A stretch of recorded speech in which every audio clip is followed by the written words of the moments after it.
Bà sụt đấy ở lỡ dân xôm vâng một căn video tí cứ dương này dây ông pi basic này ca riêng code Python bảo dương sầm rạp mê riêng tí bảo dương nó cứ dương trong này dây ông pi variable nó không Python á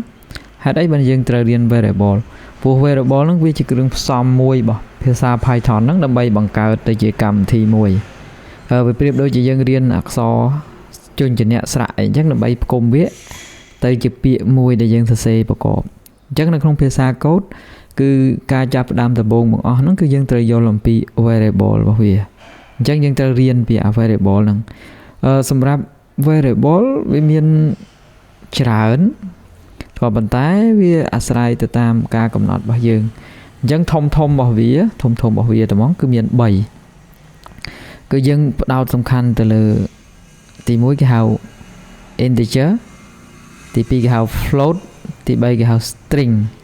hai bậc xem từ tiết nắng dân chạm riêng được về còi tại là dân vô bay nâng sân tới hay bắt đầu mới dân chạm đam ăn vọt cho mùi nâng ca thưa sample clay chẳng á ok cho tí mùi nắng float string integer nó nâng cái hào basic data type vì nó không variable nâng lại chân variable nó cứ chỉ cả store nó tên là này mùi xem rạp oi đầm lại mùi ưu cho họ là name mà nâng ấy kì mà nâng dara chẳng tới chân dara ní chia cái xe vía cái đã tang vía cho anh máu cứ bị name nè chắc bên đây thay dân xe nắng cứ chỉ có buôn này ca riệp ok ca riệp ca đã oi vía chia variable mùi chẳng không này nắng dương trong đăng thà name person chạy tới ok từng ó nắng vì chứ ca sa xe rồi biệt ni ca sa xe tang là bỏ mùi từ smart là bỏ mùi chắc ngày cõi bởi dân trong hai về mua dara ni một prá cứ dân quan là hai name person ni máu cứ bà này nâng lẹ khan mùi nó không ca sa xe phía xa code cứ chẳng ok cho vậy tứ để hao thả float string and integer ấy nè chắc là nó bay chạy string cái hao thả bảo phê để chỉ tua xó đại chế bảo phê đặc xó mua chế phía trái nơi không phía xa Python bờ sân chỉ không cả lần này để dân sẽ bị em chạy sorry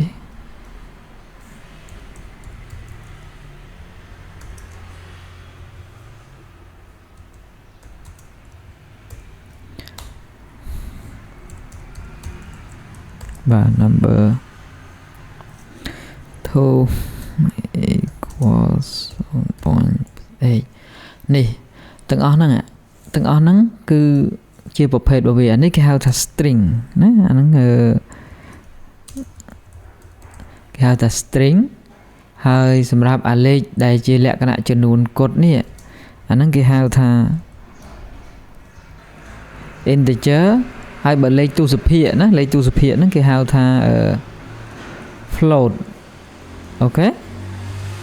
chắc là bay nó data thay bao dưỡng cứ miền bay nè thấy tùm rung bay nó cứ cái xe đợi cho mùi bịa thật nè sẽ nhà smart nó miền này thà nó cứ cái tang chỉ variable nhớ nó miền này thay dân tang là bỏ mùi từ smart là bỏ mùi nó cái hao tha variable dân tang thấy dân sụp đẹp hao với một prao về còi ok đó top đầu tiên ta dương tang nữa về miền lẹ khan ấy class hàng ca sở xe về class cái miền này cái miền là biệt như ca ham bảo kia cái ở dương sở xe tí muối cứ dương ở ai sở xe lên bán này giờ ai sở xe lên đời tang về chơi về bỏ cửa ai thế hơi tí pí cái kia ở ai ở dương sở xe xin tạ bao nhiêu đôi chip xin tạ muối để khai tập print nó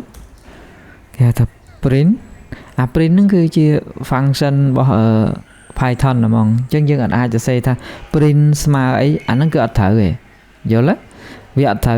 thở chia các bốn chữ bạp này về để bỏ lại vì miền xem tiết đại kê hàm á mình oi dân sẽ xây chân nhầm đã ly nó nơi không ở crown video oi ok to máu ទាំងអស់ហ្នឹងណាទាំងអស់ហ្នឹងតែយើងបន្ទាប់ពីបានពីវាហើយអញ្ចឹងយើងត្រូវតែស្គាល់អានេះគេហៅថា integer គេហៅថា float គេហៅថា string អញ្ចឹងគេស្គាល់វាទៅគេប្រើវាក្នុងករណីអីហើយស្គាល់វាដើម្បីអីអញ្ចឹងក្នុងករណីហ្នឹងគឺយើងត្រូវតែយល់ឲ្យច្បាស់ណាយើងយល់ឲ្យច្បាស់ឧទាហរណ៍ថាយើងចង់ធ្វើប្រមាណវិធីគណិតវិទ្យាមួយចោះឧទាហរណ៍ថាយើងចង់យកអាលេខទី1ទៅគុណនឹងអាលេខទី2អូខេឧទាហរណ៍ថា result អញ្ចឹងទៅយើងដាក់ថា result ស្មើឲ្យ number 1 equal នេះ number 2 អញ្ចឹងមានន័យថាយើងចង់គុណណាយើងចង់គុណវាអញ្ចឹងយើងត្រូវប្រើ syntax មួយដើម្បីបង្ហាញតម្លៃរបស់យើងមកនេះហើយយើង save មកតោះមកយើង run វាទៅគឺឃើញតម្លៃវាមួយបាទនេះយល់បានមានន័យថាយើងស្មើនឹង10គុណនឹង 0.8 ស្មើនឹង8.0 អញ្ចឹងទៅចុះបើយើងគិតថាអីអញ្ចឹងតែយើងយកវាទៅគុណចេះបានអត់ឧទាហរណ៍ថា result អញ្ចឹងទៅ underscore 2 equal យើងថាយើងយកវាទៅគុណជាមួយនឹង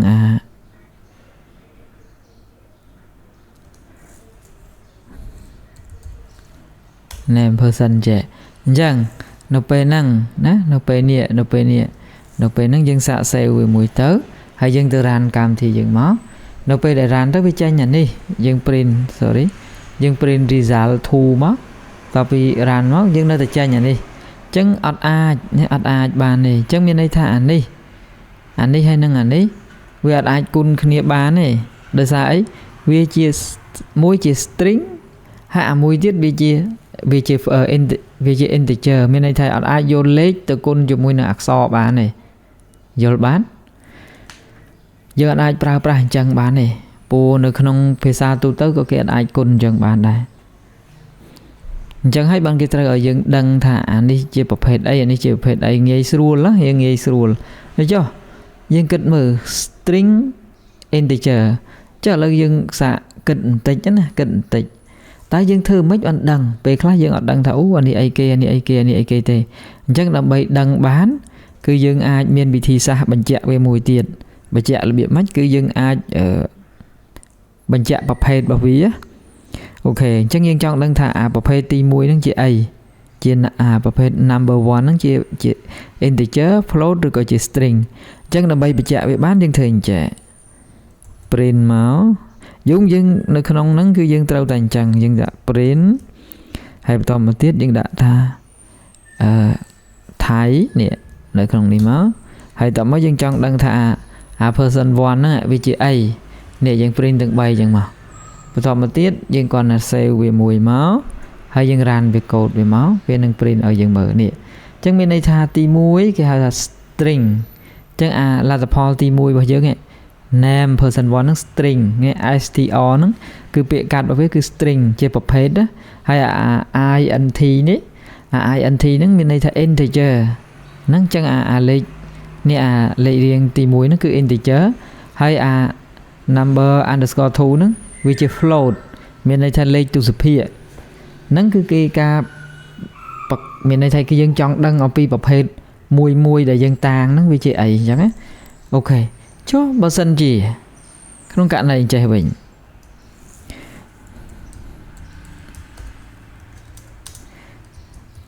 អូខេឥឡូវយើងគិតមើលណាយើងគិតមើលនេះសញ្ញាដែលមានឃើញនៅក្នុងវងកញ្ចក់នេះនៅឃើញថ្មីកដោ2ហ្នឹងបើក្នុងករណីយើងសរសេរអញ្ចឹងnumber 3នេះnumber 3ហ្នឹងវាមិនមែនជា integer ទេវាជា string ហេតុអីបានជា string នៅក្នុងភាសា Python ឲ្យតែនៅក្នុងប្រឡោះមិនថាវាលេខឬក៏អក្សរឲ្យតែនៅក្នុងថ្មិញកដោ2ហ្នឹងគឺវានឹងคล้ายខ្លួនទៅជា string បានហើយណាយើងអាចคล้ายខ្លួនវាទៅជា string បានអញ្ចឹងយើងគាត់ទៅ save ហើយយើង print វាមកនេះឃើញទេចុងក្រោយនេះឃើញវាដាក់ជា string តែលេខ5នេះយើងគិតធម្មតាយើងគិតថាវាជាលេខជា integer តែតាមពិតវាជា string ឯនៅពេលដែលយើងសរសេរវានៅក្នុងប្រឡោះថ្មិញកដោតែវាហើយបន្តមកទៀត យើងចង់ប្រើប្រាស់វាដើម្បីទៅគុណឬក៏ធ្វើប្រមាណវិធីអាចធ្វើបានគឺគេមានវិធីសាស្ត្រមួយទៀតគេហៅថា convert ពីអាហ្នឹងទៅជា integer វិញអញ្ចឹងដើម្បី convert វាបានគឺយើងគេមាន syntax គេមួយទៀតហើយត្រូវចំណាំកន្លែងហ្នឹងត្រូវចំណាំមួយទៀតណាអ្វីក៏ដោយឲ្យតែយើង print ចេញមកពីខាងក្រៅ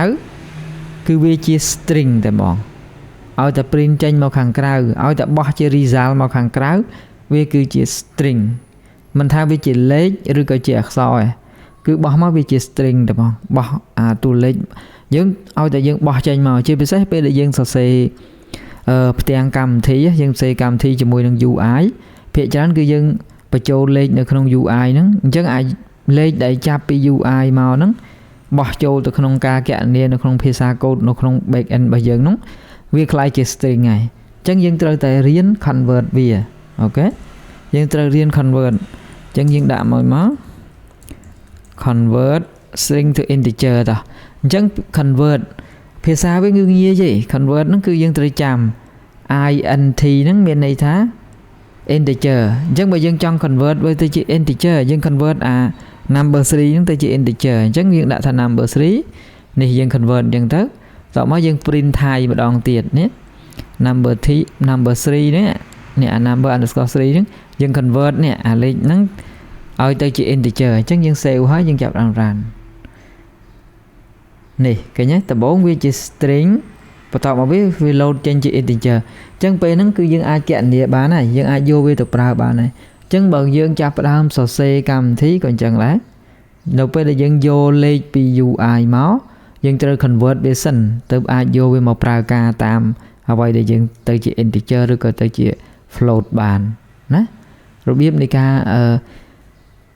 យល់ពីរបៀបនៃការសរសេរយល់អំពីប្រភេទ type របស់វាយល់អំពីbasic data type របស់វាមួយណា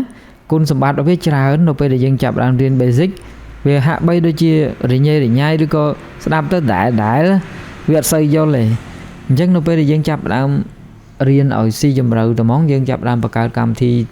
ម្ដងតិចទៅវានឹងធ្វើឲ្យយើងនឹងងាយកាន់តែចេះតែហ្មងអូខេតោះឥឡូវនៅពេលដែលយើងយល់បានប៉ុណ្ណឹងហើយយើងបន្តទៅមួយផ្នែកទៀតណាមួយផ្នែកទៀតអាហ្នឹងនៅក្នុងហ្នឹងយើងត្រូវរៀនពីវាណានៅពេលដែលយើងដឹងថា string integer float ហើយយើងចូលទៅក្នុងមួយផ្នែកទៀតគេហៅ boolean boolean ហ្នឹងមានន័យថាជាការឲ្យលក្ខខណ្ឌណាឲ្យលក្ខខណ្ឌខុសឬក៏ត្រូវ boolean ហ្នឹងគឺខុសឬក៏ត្រូវ true and false អញ្ចឹងយើងត្រូវចេះអាហ្នឹងមួយទៀតឧទាហរណ៍ថា1ស្មើ1 true អត់1ស្មើ2 true អត់ឬក៏ false អញ្ចឹងអាហ្នឹងនៅពេលដែលយើងចាប់ដើមសរសេរកម្មវិធីគឺយើងប្រើប្រាស់វាច្រើនលក្ខខណ្ឌណាអាហ្នឹងគឺការកំណត់លក្ខខណ្ឌយើងបើសរសេរកម្មវិធីកាន់តែខ្លាំងកាន់តែធំគឺគេវិភាគ data វាថាវាត្រូវអត់នៅពេលដែលបោះតម្លៃមក5ហ្នឹងវាត្រូវអត់បើវាត្រូវចេញមិនហើយបើខុសវាចេញមិនអញ្ចឹងនៅពេលដែលយើងដោះស្រាយបញ្ហានៅពេលដែលគេចង់ឲ្យយើងសរសេរកម្មវិធីដោះស្រាយបញ្ហាគឺយើងខ្លាំងក្នុងការវិភាគលក្ខខណ្ឌមួយហ្នឹងដើម្បីធ្វើកម្មវិធីរបស់យើងកាន់តែមានប្រសិទ្ធភាពហើយខ្លាំងហើយវាធ្វើឲ្យមានការដោះស្រាយបញ្ហាបែបស្មុគស្មាញកាន់តែល្អហ្នឹងគឺគេហៅថា boolean ហ្នឹង true and false ហ្នឹងណាអូខេហើយតោះមកជាគ្រឿងផ្សំអញ្ចឹងឧទាហរណ៍ថាទីមួយឧទាហរណ៍បើសិនជា is raining យើងដាក់ boolean វា true print raining មានន័យថាបើសិនជាវា true ឲ្យវា print raining តែបើសិនជាវា false យើងថាអត់ទេ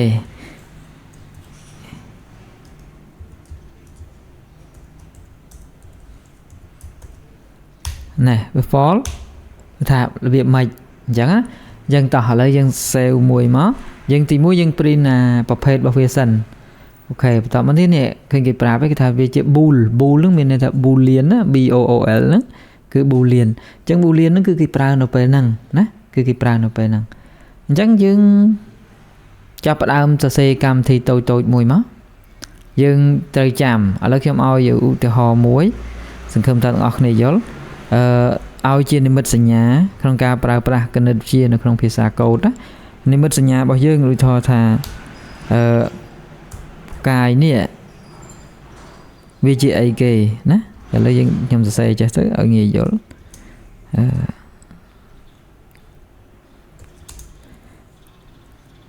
អូខេ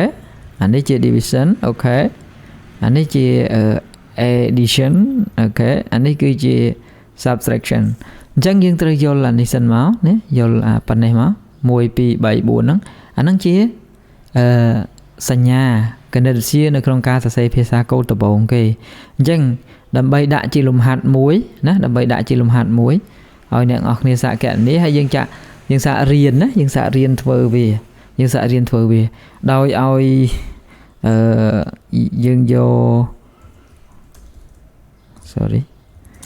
កលេខ1ទៅគុណនឹង1ហើយបន្តមកទៀតយើងតាំងវាជា variable 1ហើយតាំងជា variable មួយទៀតហើយបន្តមកទៀតយើងយកវាមកធ្វើជាកម្មវិធីពេចគណិតឧទាហរណ៍ថាខ្ញុំឧទាហរណ៍ឲ្យយើងមួយយើងយកទៅរៀនទៅQT យើងដាក់ថា QT ទី1យើងស្មើនឹងរាយ10 100,000 100,000 សែនលានអញ្ចឹងទៅQT underscore 1យើងស្មើនឹង1លានដែរអញ្ចឹងទៅអញ្ចឹងយើងគិតមើលថាតើនៅពេលដែលយើងចង់ print result មានន័យថា result 3ស្មើ QT1 គុណនឹង QT គុណនឹង QT1 អញ្ចឹងទៅអញ្ចឹងយើងអាច print ណា result ជា QT3 ហ្នឹងមកអញ្ចឹងយើងសាក save ទៅអញ្ចឹងយើងមើលយើងសរសេរភាសាពេចគណិតមួយបានអីគេនេះឃើញទេអញ្ចឹងវាគុណចេញជាលទ្ធផលមកគឺប៉ុណ្ណេះអញ្ចឹងឥឡូវទាំងអស់គ្នាសាកប្រមាណវិធីចែកបូកហើយនឹងដកទៅហើយបន្តមកទៀតយើងរៀនយល់រៀន print data រៀនអីចឹងណាឲ្យវាជំនាញនឹងការ start អញ្ចឹងវីដេអូហ្នឹងគឺមានតែប៉ុណ្្នឹងទេសម្រាប់variable និង basic data type របស់វាហើយនឹងការប្រើប្រាស់សញ្ញាមួយចំនួននៃគណិតវិទ្យានៅក្នុងភាសាកូដហើយឬក៏សរុបសេចក្តីមកវិញថ្ងៃហ្នឹងគឺយើងរៀន variable របៀបនៃការតាំង variable បន្តមកទៀតលក្ខខណ្ឌដែលត្រូវសរសេរអ្វីដែលមិនត្រូវសរសេរទី2គឺយើងត្រូវចេះ convert ទី3យើងត្រូវចេះរៀបចំប្រើប្រាស់សញ្ញារបស់គណិតវិទ្យាហើយយើងចាប់ផ្ដើមគណនាលេខមួយចំនួនទៅ